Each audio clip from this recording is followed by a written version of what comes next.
Ya sebenarnya masalah khilafah sejak dulu sudah dijawab ya oleh Mullah Umar zaman dahulu, zaman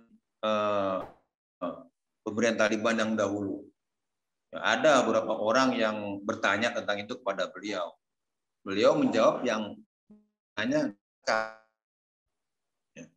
khilafah itu kewajiban yang besar dalam Islam.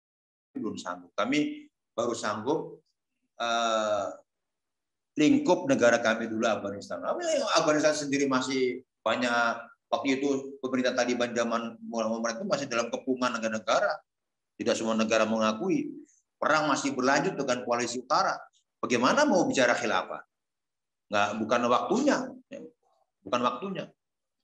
Jadi ada orang menuduh, wah ini nasionalis tidak ada tujuan. Bukan begitu. Harus dibedakan antara kemauan dan kemampuan. Ini suka-suka dicampur aduk ini. Dalam Islam itu ada lafal istitoah. Dalam Al-Quran, hadis ada lafal istitoah. Itu maknanya dua. Kalau diterjemahkan di internet namanya kemampuan. Tapi ada dua. Istitoah bermakna hakikatul qudrah atau iradah jazibah, kemauan yang kuat. Dan istitoah dalam makna alat wal asbab, yaitu kemampuan fisik material. Syariat Islam tidak mentolerir, tidak membenarkan kalau seseorang itu dalam kewajiban syariatnya itu tidak punya kemampuan yang pertama, tidak punya hakikatul qudrahnya. Ini tercela.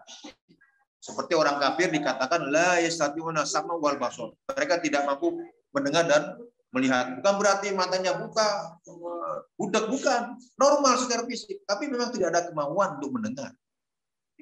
Tapi kalau kemampuan bermana, kemampuan fisik material, itu dimaafkan kalau nggak ada. Orang sholat nggak sanggup berdiri karena sakit, dimaafkan, nggak berdosa. Silakan sholat dengan cara apa yang bisa. Orang nggak punya dana segala macam, fisiknya sakit, nggak bisa haji, dimaafkan walaupun haji itu adalah fardu rukun Islam. Demikian juga khilafah itu kewajiban. Ada syarat-syarat kemampuannya yang harus dipenuhi untuk ditegakkan. Kalau belum mampu maka dimaafkan, syariat tidak menyalahkan. Nah inilah yang sering menjadi rancu ya, itu menuduh tidak ada khilafah, nasionalisme segala macam. Nah, itu saya kira tuduhan yang tidak ilmiah, tidak berdasar, tapi hanya dari lubuk hati yang memang sudah tidak suka dengan Taliban karena lain madrasah, lain manhaj perjuangannya sudah berbeda sehingga apapun juga yang dilakukan Taliban itu sudah salah semua. Saya kira itu tentang khilafah. Demikian akhi.